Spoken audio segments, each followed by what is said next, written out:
So welcome to today's session. We are going to be looking today at a kind of an introduction to what Teams is and how it can improve communication and collaboration within the school. I will be doing a follow-up one on Friday about using Teams for actually teaching in the classroom and how we go about that one. So if you are a teacher, I would encourage you to come to that one as well, because that one is extremely useful. So what I'm going to do now, I'm just going to share my screen for the moment. So as we're in the meeting now, we're going to start off here. So when you're sharing your screens, it's one of the most kind of useful features there is really of Teams, is that when you're doing a live meeting, you have the chance to actually show everyone what you're talking about rather than just trying to explain it with words. It's an awful lot easier if people can see what you're talking about. So what I'm going to quickly do now is go through the different buttons you've got available to you in a meeting. So if you might be presenting, for instance, it's really useful to know these things. I'm using Teams in a pop-out window. You're probably not, which means that these buttons here will be in the lower middle of the screen and appear when you move the mouse or click somewhere on the screen rather than being fixed up here like mine are. So the meetings features, I'm going to run through these very quickly. We have the show participants. If you are presenting, this one's a really good one because it allows you to see who's there, see who's not there. So obviously if you need to follow up with people afterwards to let them know what happened, you'll quickly be able to get a snapshot of that.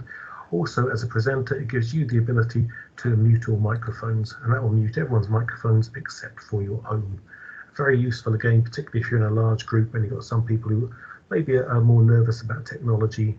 If you don't mute the microphones and you're presenting, often you'll find you get some background interference or maybe even feedback if they've got two devices in one room. So that is something we do generally advise if you want to improve your communication in meetings.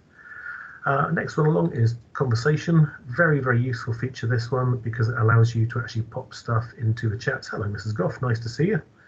If you'd like to just turn off your camera, please, if you don't mind. I am recording today, and as I was saying earlier, as lovely as it is to see people's faces, it can improve the quality all around if we're not using video. So the chat feature is great here. If you see, you can see the cursor there flashing away. One of the things we do would generally advise any kind of chat feature within Teams, if you press on the A here for editing, that always opens up a bigger box and gives you more opportunities, kind of a mini word processor in there. Also, the chat feature here within a meeting is brilliant because it allows you to attach documents. So if you're holding a session with somebody and you want to share something with them, you can actually share it within the meeting rather than having to do it as a separate email thing or something like that. So you can attach files in there. And if you see these three dots here, which we'll see a lot in Microsoft Teams, it's for more actions, you can actually insert web links and all sorts of other stuff into here as well. So it's a great feature. I have already actually put a couple of things in here for you. This one is for our YouTube channel, which will have, this is where you'll be able to access this training afterwards. This is the booking form for future meetings, which also has copies of the videos on as well. So after the meeting's finished, you can always, if you want to, you can revisit the meeting just here in your calendar. So we'll just close that one and go back in, go into your calendar, expand that, go into chat, and any of the questions or anything which comes up in here will still be there for you to access afterwards. So please don't worry about trying to rush and take notes and things today. It's all going to be there for you. So as I was saying, notes is a brilliant feature. And again, if you have any questions while we're going along today, please feel free to pop them into chat and then we'll have a look at them at the end of the session. So chat, lovely little bit there. We've got the hands up feature, which came in a few months ago at the request of teachers. Since more and more teachers are using Teams, because of lockdowns and so on, there's been an awful lot of requests for new features coming in, and every month Microsoft does an update on Teams and adds new features. Raise your hand came in quite simply because, as we all know as teachers, you need some way for people to let you know if they've got a question. So if someone does press that, it will come up in the show participants and it will show you whose hand is raised. So again, if you're presenting, it gives you that opportunity to stop if you need to and address questions. We've already found the toggle on and off for the camera and the microphone. Screen sharing, as I was saying earlier, great feature.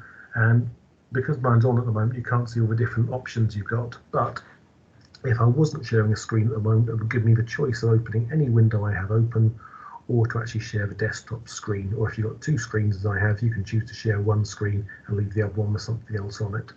Personally, I do tend to prefer sharing the actual screen because sometimes when I'm sharing an open window, I can forget which one's open.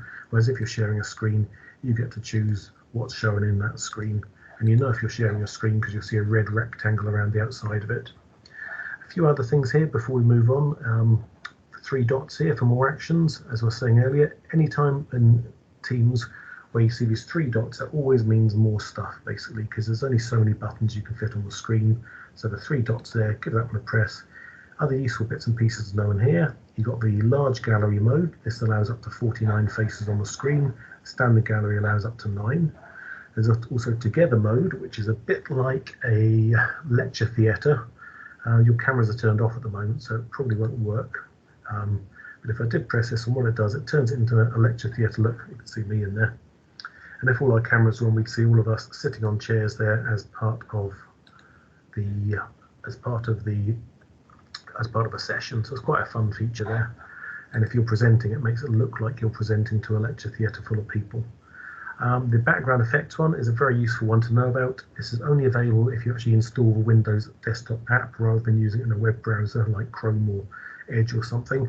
This one's great, particularly if you're presenting from home, because it gives you privacy. You'll see at the moment my background is blurred, but if I wanted to, I could change it to being on a beach in California or something, or even something for the children. I could go into a Minecraft world. It works just like a green screen in the cinema. But like I said, it's a lovely feature for giving you that privacy. And if you want to, you can actually download your own backgrounds. I could go into Grange Hill of the 1970s. I could have Boris Johnson telling me what a great job the teachers are doing, if only. And yeah, so really nice feature, and particularly for children out there, if you're working with a class, you could actually use that as a bit of a hook and change your backgrounds to fit with what you're talking about. To do that, you just click here for add new, and you can download pictures beforehand and add them in, and then you can choose the background you want as you go along. So great feature for privacy and quite a nice hook.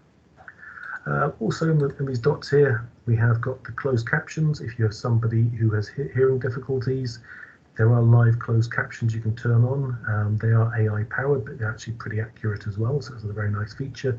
And then the recording. So mine's on stop recording at the moment because I'm currently recording.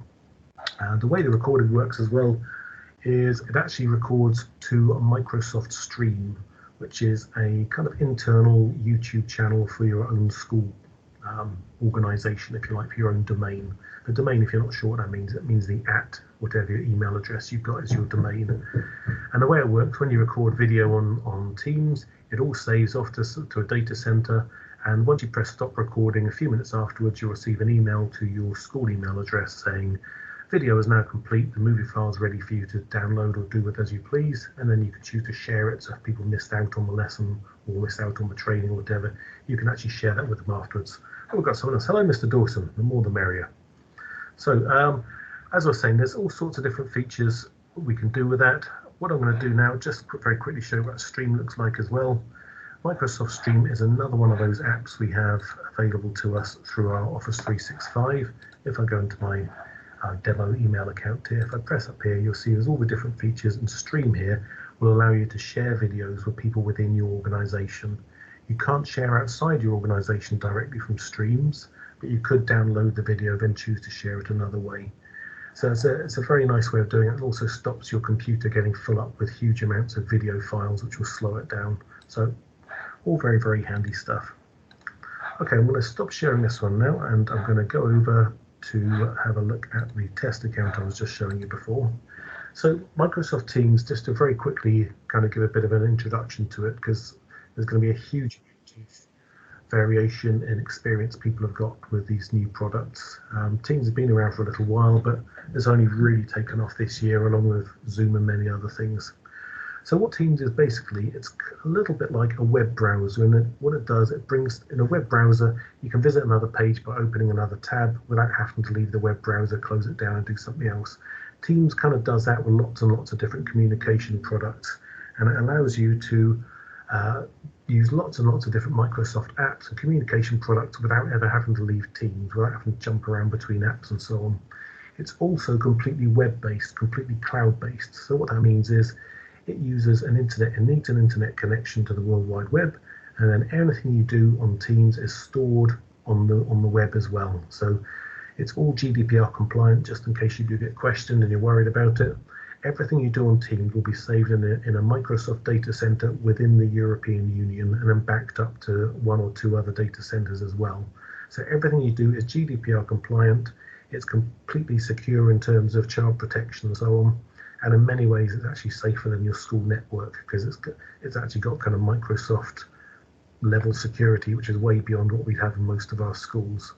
So that's what it is. It's a web-based application that allows you to access it pretty much from anywhere. So whether you're using a Windows desktop PC, a laptop, an Apple, a Linux PC, an iPhone, an Android phone, an Android tablet, a Chromebook, all these different things, as long as you've got an internet connection and a web browser, you can use Teams and you can access anything you've saved on it.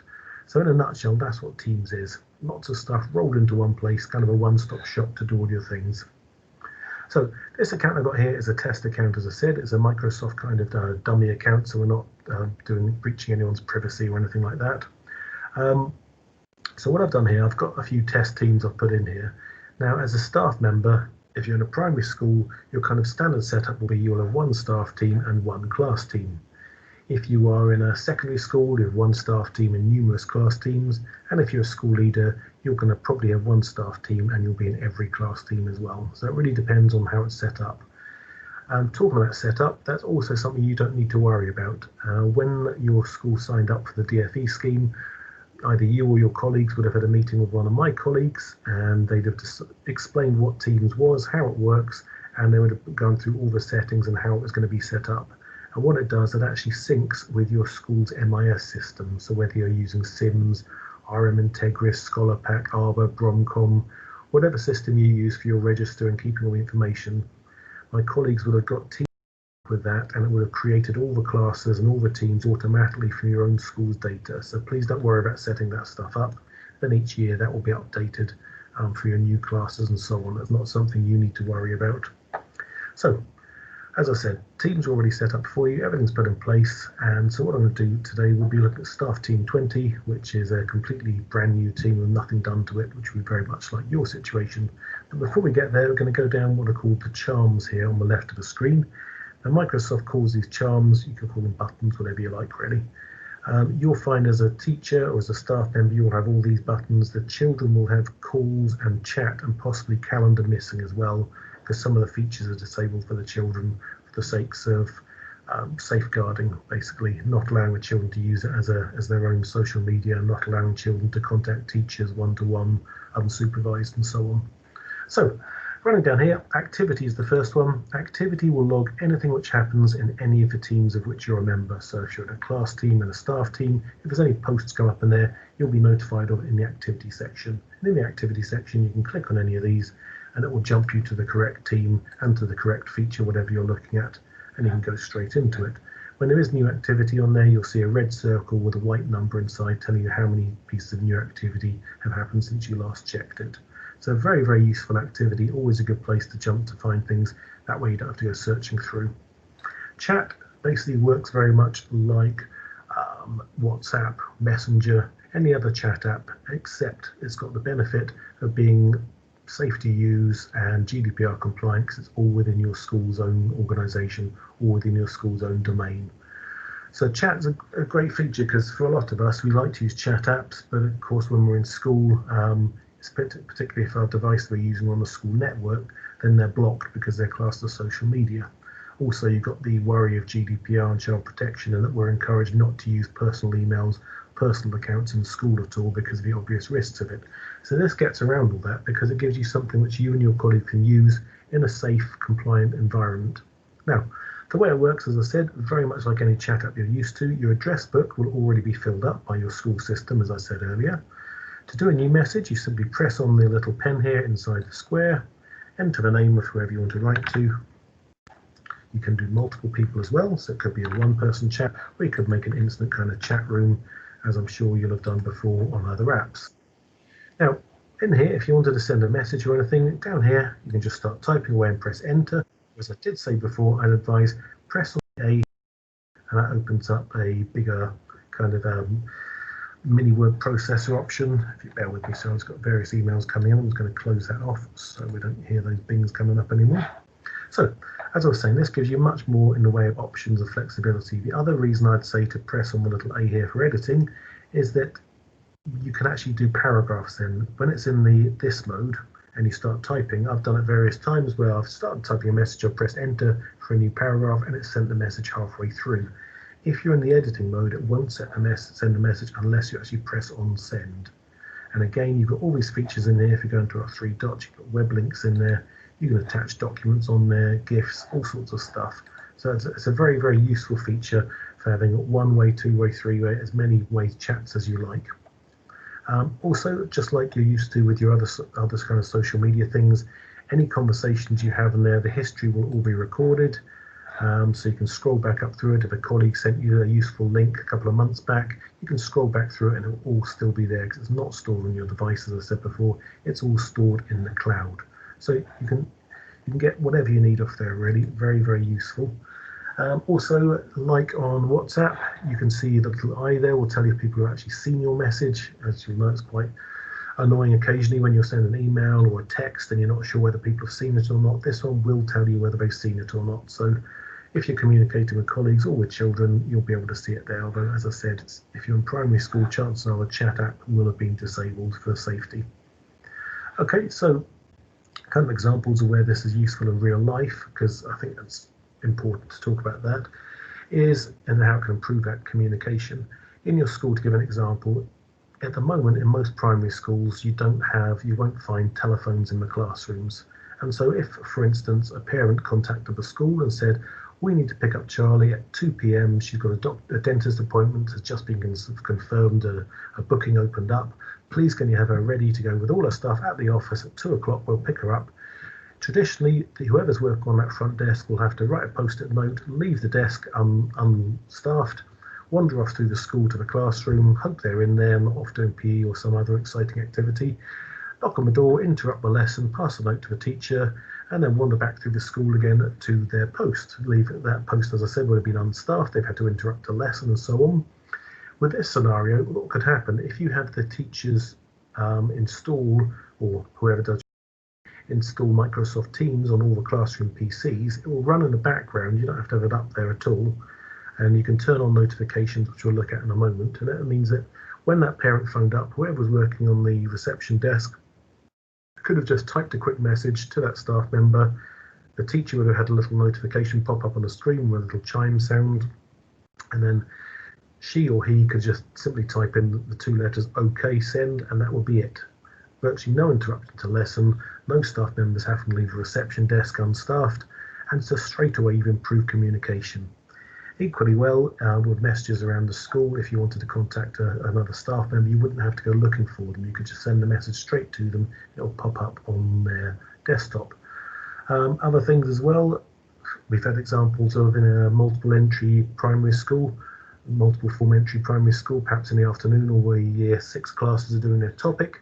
Somebody comes up with a great idea or finds a great resource. Normally, you'd have to send a runner to go and interrupt the other lessons and share this great question or whatever's come up, or whatever maybe misconceptions come up. In this scenario, though, again, the teacher whose class has found out this thing could simply pop a message across to their colleagues. The 2 colleagues, as soon as that send button is pressed, will get a little chime come up on their computer. They will see a little pop-up message and straight away they've got it as well, or maybe if it was a resource like a website being discovered or something. It just reduces that friction, that interruption in lessons, and improves communication. So that's how the chat function works. Very, very useful. Teams here, it simply shows us all the teams of which we remember. Assignments is one we'll look at on Friday when we do the using Teams for teaching in the classroom. Calendar, the chief things you're going to use this for are creating and joining meetings. This is quite simply exactly the same calendar you'll see on your email account, on your Outlook account for the school. It might look a little bit different in the appearance, but all the appointments will be on there just the same as they are in your Outlook. Now, so on here, to join a meeting, quite simply, all we need to do is click on the meeting and join, and that's it. Very, very easy. But if you wanted to create a meeting, you can either click on New Meeting, and it'll bring up this box, or you can just actually find the date and time you want to do it, click on there, and it brings up the same thing again. You can add in a title. You can either add in individual attendees required, and as soon as you start typing letters, it'll bring up people from your address book. Or if it's for a group like a class or a staff group, you could go into channel here, and we will look at channels in a moment. I'll go to my staff team. and general, which sends it out to all the staff, but we'll look at that in a moment. If it's a meeting split between live on site and people at home, we can put down the location where staff need to go for the meeting.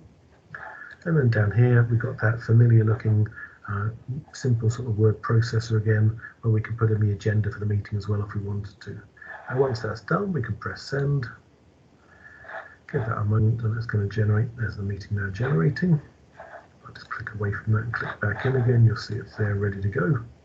And on the actual day of that now, 15 minutes before the meeting was due to start, I'd get a reminder come up, and 10 minutes and 5 minutes. And then to join the meeting, I could just click join. And as I showed you before, if I just expand that, the chat from the meeting, anything shared or said there will be available afterwards through the calendar as well. So the calendar chiefly is going to be used for you for setting and joining meetings. Okay, next come down to calls. Again, I'll go back to that WhatsApp analogy. Very, very similar sort of thing on here. You've got an internal social calling voice over internet app, basically like Skype. Microsoft actually are abandoning Skype for Business soon because it's all being rolled into Teams. But as you can see here, speed dials, you can have some contacts who you want to have as your regular, most frequent ones. You can add people in there. Got your general list of contacts, so all the people who've been added to your teams. It has a history of your calls, so basically you can see who did calls to you, and you can even set a voicemail on there as well. So when you're not there, it can pick up the calls. To make a call, just simply start typing in that name again. And just as I said before, you can do impromptu meetings with this as well. You can have a call going between various members of staff. So if it's not a scheduled meeting, but you want to meet with various members, you can have various people on the call, and it will work with a video call just the same way. One of the suggestions we've had for uses of this one in schools, again trying to make it practical and real, is that if we come back to the idea of the smaller primary schools without phones in the classrooms and so on, this could actually be a way to have a free internal phone system. Things you would have to do for this one beforehand is make parents aware that teachers will be using their mobile phones with a Teams app for internal calls. So if they do see a teacher with a mobile phone in school, it will only be school business, and that's what it's being used for. And it works very much the same way I was saying before, really. You'd be able to get messages to people if you're, rather than chasing around the school before or after school, you've got that internal calling service. If you're out on playground duty and you had one of those horrible falls children had from time to time where they break something, you'd be able to keep all the staff members on the playground to look after the child and do crowd control and just call straight through to the office. A lot of our rural schools we find have very poor mobile phone coverage. So a way to get around the problem there is you can actually let the teachers, providing you have enough room in your network, connect their phones to the school's Wi-Fi network. Now you could look at using like a media apps for that, but they'd be blocked on the Wi-Fi network, and this wouldn't be. Also, to do with child protection and so on, all the calls are, have their times and so on recorded, and you know that all the calls that are being made within the school's own organisation, within the school's own domain. So again, you've got that layer of safety there. So a great feature there for getting people to get in touch. Also, some staff members might not want to share their phone numbers with other staff members particularly, but using calls, again, this gets around that. You can still make calls without having to share personal phone numbers, keeping it all within the organisation rather than in a private sphere. Next one down here is files. Not something I tend to use very much, but it will show you the most recently opened files, and you can hop to those if you want to. Got those three dots again. This will show us other apps, Microsoft apps, which you can add on. And if we come down here, there's also apps. Teams has been designed to work with loads and loads and loads of different apps, not just the ones which are made by Microsoft. However, I personally wouldn't worry about any of this stuff until your school is really comfortable using Microsoft Teams and just for your day-to-day stuff. It might well be that as time goes on, there's a particular app which is used in your school. You might want to add that into your teams because it's something which is really useful to you. But to begin with, it's worth just keeping things simple. Here, we've got the help, obviously, is to download the app. So I'm using this at the moment in a web browser, but I'm running the meeting from the actual Windows Microsoft Teams desktop app. So if you are using a browser, that's just a little shortcut to take you straight to the website to download it. Microsoft do recommend you actually use the app itself. They say it gives the best user experience. From my experience, it seems to, but it does work perfectly well on web browsers as well. If you are going to use a web browser, they do recommend using Microsoft Edge, which is the one I'm using for this on my test account. It is a Microsoft product, so it's kind of logical it would work best with theirs. If any of you have used Edge before in the last year or so, about a year ago or so, you might be thinking, what on earth are you talking about? It's an awful browser. But if you didn't know, about 6 months ago, it actually incorporated Chromium. So Microsoft Edge now is basically the same as Google Chrome browser, except it's got their layered stuff on top of it. So it's a very nice browser now, in fact. So that's a quick rundown of the charms and about how it can be used. We're going to jump into one of the teams now. So I'm a staff team 20. This is a brand new unused team. So hopefully this will be like your ones, which haven't actually been set up in any way yet. So within the teams, a couple of things to start off with. If you want to, you can personalize the team. So your school might want to put a school logo on it or something, just to make it more personalized. There's a whole set of pictures they got on here, or just like I showed you the background, you can upload a photo from your computer. So should you want to do that, you're very welcome to do that, to give it that sense of ownership. Just stick that on there now. And you've got staff team 20 and general. Now, general is what's called a channel. Earlier on when I did a meeting, you saw me use the general channel in the staff team, and what that did is it sent out a message to an invitation to every single person in that team. Now, whenever a team is set up, by default, it has a general channel, which will include every single staff member in it. And over time, you can, and you probably will, find your school will add more channels, but the general one is for everybody. And I talked about notifications before. It's worth turning on the notifications for any channel of which you are a member. So if I click on the 3 dots here and over there to all activity, that's now turned on notifications for this one. Excuse me a moment.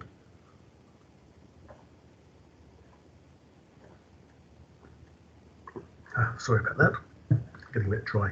So, as I was saying, channels are a way of splitting up the team into groupings, and general one includes everyone. Now over time, as I said, you'll probably want to add more.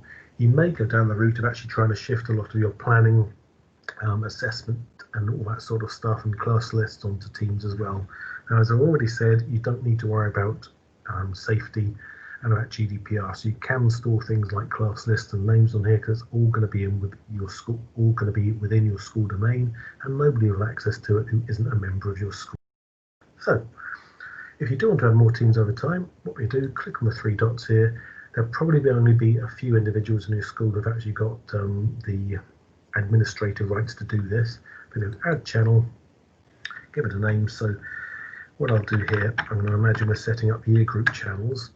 Because what we're doing in my teaching school, we're looking at doing this actually, of setting up year group channels and then shifting all our planning and all our stuff into teams, so that should we go into lockdown again or whatever, something like that, we'll have everything ready there for us. We won't be having to log into the school network using a remote server and all that kind of stuff, because occasionally that can cause problems.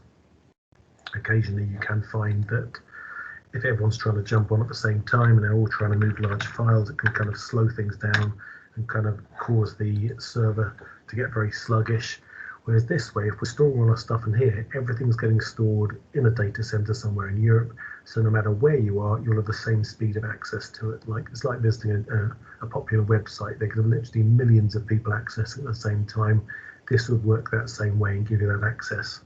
So in this scenario, I start putting in my year groups. Let's imagine I'm a year 1 teacher. What I would do is I would turn on my notifications for year 1, but I'd leave them off from the other year groups, simply because I don't want to have lots of stuff buzzing in for stuff which has got nothing to do with me. Now, all these channels are still accessible to anyone in the team, just like on your school network, you've probably got a teachers only or a staff only area, but everyone's able to access it. Well, this will be just the same. So SLT, anyone else will be able to jump in and have a look at what's going on in there. You might also, though, want to have some other channels there which are private, just for individual members, for instance, the admin team who have sensitive data which shouldn't be shared amongst the school, and maybe the SLT, maybe send. So to do that, same thing again, we're going to add a channel here, and let's call this one admin. But now I'm going to put in a private team rather than a standard one. And when you put in a private team, it asks you to add members to it. So I'll just add in a couple of members to this one. Click on done, and what's going to happen now is you'll see a padlocks on that one. Now, when there's a padlock on it, that will only be visible to the people who are members of that team. So, for instance, other teachers who haven't specifically named won't even see that that channel exists. So if you're ever worried about storing stuff on there and people accidentally accessing it, if they're not named members of a private channel, it's impossible for them to access it because, as I said, they can't even see it exists. So a great thing, again, for peace of mind there. If you're storing data, SLT can have their own area, have everything in there and not worry that confidential information is going to be seen by other people. Now, each channel has its own posts and files area. So if I go down here, you'll see everyone's got its own one, completely separate from the others. So in the file area, for instance, if I was in year 1, we can go into files here. This uses SharePoint. SharePoint is, if you're not familiar with it, you might be familiar with OneDrive. SharePoint's like OneDrive, except it's an organization-wide one. It's not attached to one person's name, as your OneDrive would be to your email account. This is attached to the whole school domain. So you can quite simply drag and drop files in here. If we go up here to New, we can put folders in there. Again, being a primary school background, I probably have English, Maths, or I might even go down, well, I'd actually probably have Autumn 1, Autumn 2, and then English and Maths and so on within those. Class list and all that kind of thing. And once your folders are in there, again, you can drag and drop stuff in there. And we can actually create stuff right here as well. If I click on New again, you might have spotted there we've actually got access to all these different Microsoft apps. So I press on one of these. I think I'm in English at the moment. Oops. Create, and this will now open up Word right here inside Teams, coming again back to that idea of the one-stop shop, not having to jump between different apps to get things done. Now, Microsoft apps which come up here, all the web-based versions, so they don't have quite as many features as a full-on desktop app, but they've got more than enough for most of us. You can see here tons of different features they've got on here. And the other nice things about using this here is that you don't need to worry about saving. Everything's automatically syncing every couple of seconds, so should your computer suddenly shut down, or should a problem come up, or should you have to rush off and forget to save, it doesn't matter. It's all saved right there inside your team. Also, another nice feature of this is, coming back to that collaboration idea, if 3 of you were self-isolating in your own homes, but you wanted to work together as if you were in the room, you could have a Teams meeting or a Teams call to each other, so all 3 of you are chatting away. Then you could open up one document in your channel, just as I've done here, and you could all have the document open at the same time and all be editing at the same time in real time. Because the document's not stored on one of your individual computers, because it's on the cloud, you can all access it. At the moment, you can see there's a black flashing cursor here because it's just me. If I was on here with 3 of my colleagues, you'd see different coloured cursors with our initials next to them, so we could all actually be chatting and editing at the same time.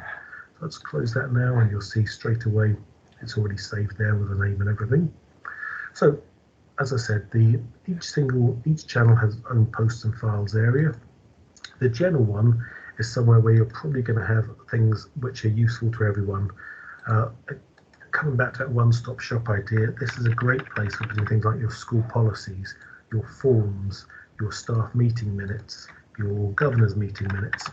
Because one of the problems I've always found at school is that often policies get emailed out, and then you're trying to find the policy you're looking for. You're not sure whether there's been a subsequent one, maybe it was deleted, or maybe there's a place on the school network and you're at home and you can't get to the policy you're after because you haven't got your remote login details or whatever.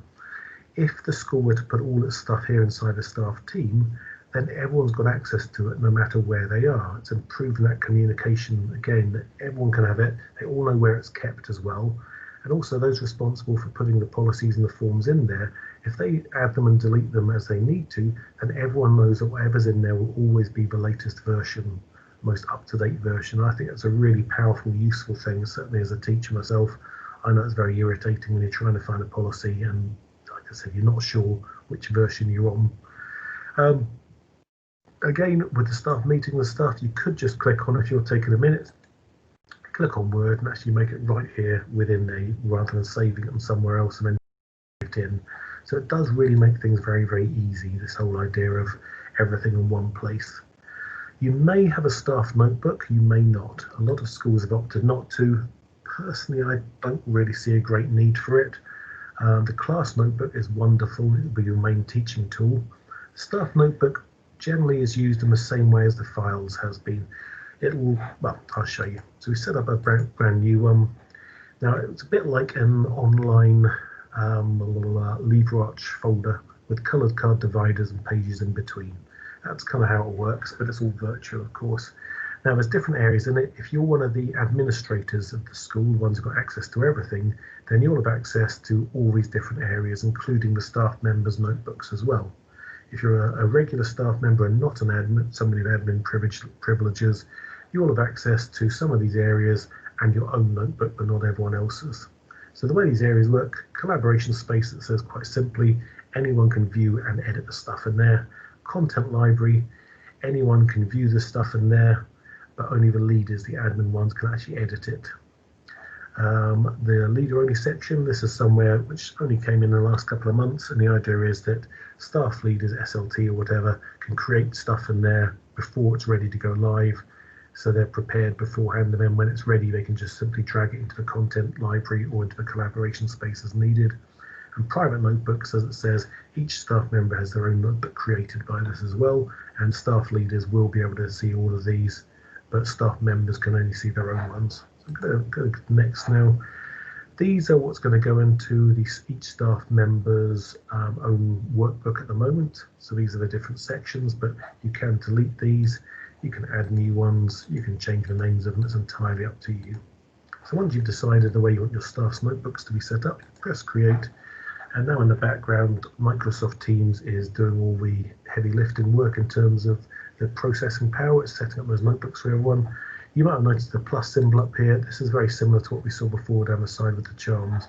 If there's a particular app which as a staff you use an awful lot, maybe forms or something, you can put more tabs in there as well, so quickly accessible to you. And also, again, as I said, Microsoft Teams has been designed to work with tons and tons of different apps as well, with some of those which may be used by your school, which could be added afterwards. But again, only the leaders will have access to actually add those in, because one of the beauties of Teams is when it's kept simple. When it's kept simple, it's really useful. If everyone's adding in millions of apps and notifications, then it's going to be one of those things which you're not really going to want to go near. So, staff notebook, press my little arrow here. This will show us the sections, as I was saying to you before. This idea of the coloured dividers in there, splitting it up for you. Now, as I'm a leader, I can see everybody's notebooks here, but if I wasn't a leader, I'd only be able to see my own. My notebooks are split up, as we saw before, custom observations, and so on. Now, the sort of things this is used for, you can see down here, policies, procedures, using contents, dates and deadlines, all stuff which kind of needs to be shared with everybody. If you wanted to add more sections in here, you quite simply right-click and put in a new section. Let's call it a working group or something. SIP, I don't know. So I'll put that one in and straight away got a new one. If your school likes a particular colour scheme, again, you can right click on that and you can choose section colours as well. So it's really up to you how you want all this to work. Right click again, section colour. So yeah, entirely up to you and your own schemes. Over this side, this is where the actual pages are. As soon as you type in something here, it becomes the title of the page automatically. And the way this works, as you saw when I click on it, automatically gets rid of these side panels to give you more space to work. Wherever you click on the screen, you get a text box. This works not like a word processor, but like Smart Notebook or Active Primary from Promethean or Explain Everything. It's like kind of whiteboard software. Some of the nice features of it, if you've got interactive, a touch screen, you can go on to draw, and you can draw freehand and so on. I don't have a touch screen, unfortunately. I'm not quite that rich. Let's get rid of that. So you can use the freehand stuff on it, but also really nice features on here. You can actually insert stuff right here onto the page. So if you are using this for your policies and stuff, you can actually insert files right here to sit on the page, and they can be opened up from this page as if you're opening them from a folder. You also insert pictures, and then you can crop them on the screen. You can put in web links, audio links, which is a nice feature we'll look at on Friday, that you can actually record sound files and leave them sitting here as well.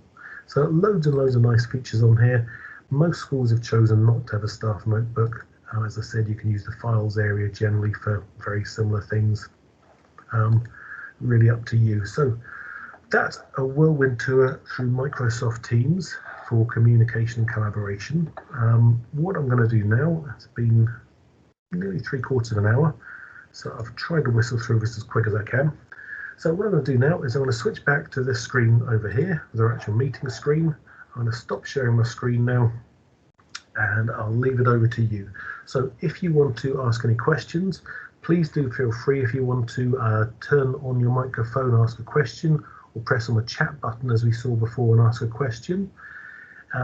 If you do feel you just had enough now and you want to go and have a nice cup of tea or something stronger, thank you ever so much for coming along today. Really appreciate you making the time. Please do remember we have the session on Friday as well for using Teams in the classroom. In fact, I think I will actually share one more thing with you before we go, because I did talk about those different websites I've posted links to in the chat for this meeting. So one of them is for the training dates, and this one here lets you book into webinars, but if you scroll down to the bottom, it also has recordings of our webinars. The one for today's webinar will be added to this in the next couple of days. The other link I put in there is for our DfE training channel, similar sort of thing again, but there will be a few extra videos added to this one as well. You can see G Suite in there as well, because some schools have gone down the G Suite route. So that's all in the chat for this meeting. If you have a look in here, in our chat there, you'll see the links for the ones I've just shown you there. Okay, so I'll turn off the screen sharing again. And so, as I said, thanks ever so much for coming along today. Any questions, please ask away. Otherwise, have a lovely afternoon, a good week, stay safe, stay well, and hopefully I'll see you again for another webinar soon. I'll have a drink now.